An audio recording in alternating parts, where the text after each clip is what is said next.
Sa video na ito ay pag-uusapan po natin ang matapang na prediction ng kilalang market analyst na si Ash Crypto para sa presyo ng XRP at Cardano or ADA bago po matapos ang taong 2025 or mismong ang taong ito.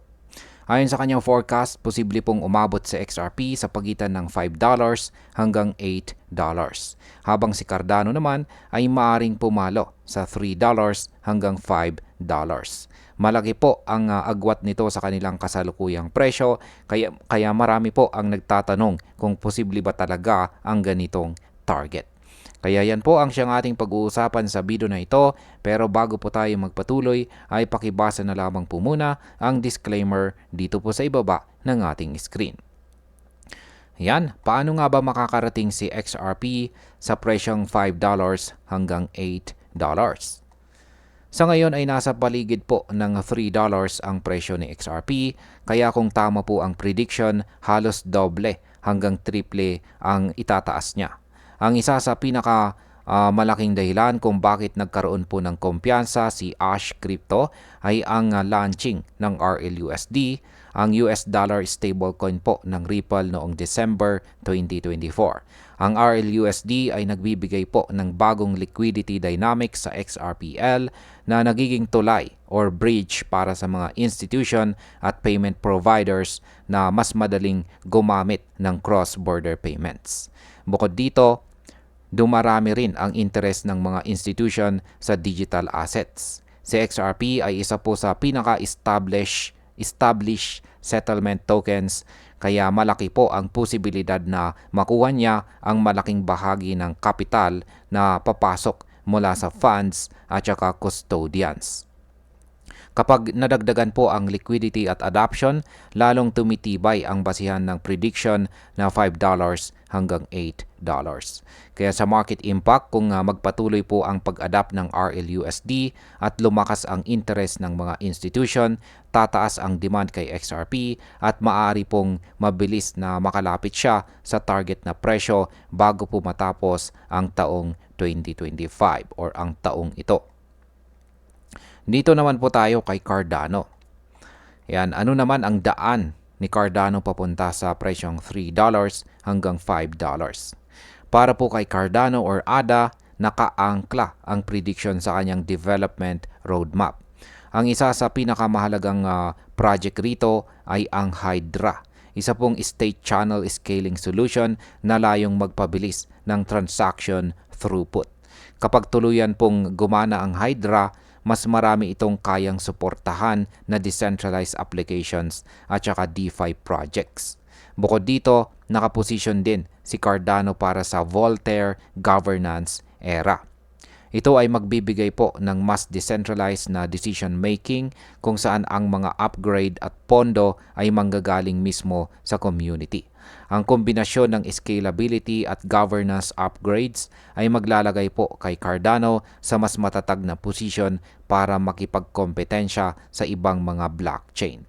Kaya sa market impact, kung magtagumpay po ang Hydra at saka Voltaire, makikita natin ang pagdami ng mga user adoption at transaction volume.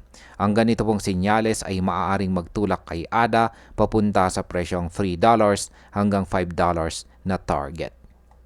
Ano naman ang mga risk para kay XRP at ADA? Kahit may matibay po na dahilan sa prediction, hindi rin po mawawala ang risk. Para kay XRP, nakasalalay po ang lahat sa bilis ng adoption ng RLUSD at kung gaano ka-agresibo. Yan, o kung gaano po ka-agresibo ang mga institution sa paggamit ng XRPL liquidity solutions. Para naman po kay Cardano, may malaking hamon kung paano po niya mailalabas mula sa theory papunta sa aktual na paggamit ang kanyang scalability solutions. Kapag kulang po sa developer traction at user engagement, maaaring hindi po matupad ang $3 hanggang $5 na target. At huwag po nating kalimutan ang mas malawak na kondisyon ng market.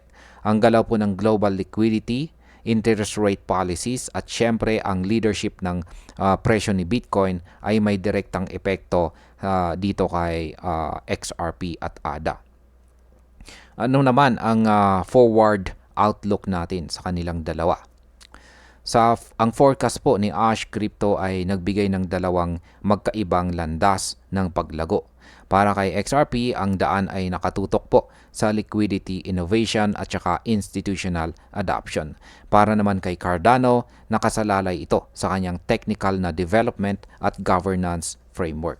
Ang mga target na ito ay hindi natin dapat tingnan bilang tiyak or guaranteed or garantisado, kundi bilang gabay kung saan natin dapat bantayan ang adoption signals at ecosystem growth.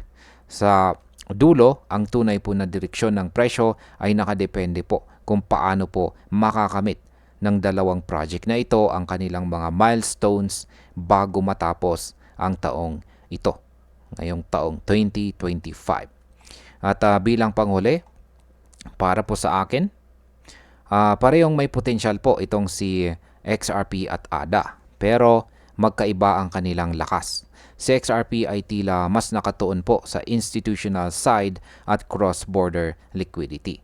Habang si Cardano naman ay nagpapakita ng mahabang plano sa technology at saka governance.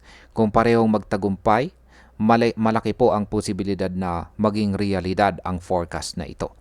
Pero bilang trader at saka investor, mahalaga pa rin na maging maingat tayo at bantayan po natin ang bawat galaw ng market para hindi po tayo maiwanan sa biglaang pagbabago ng presyo.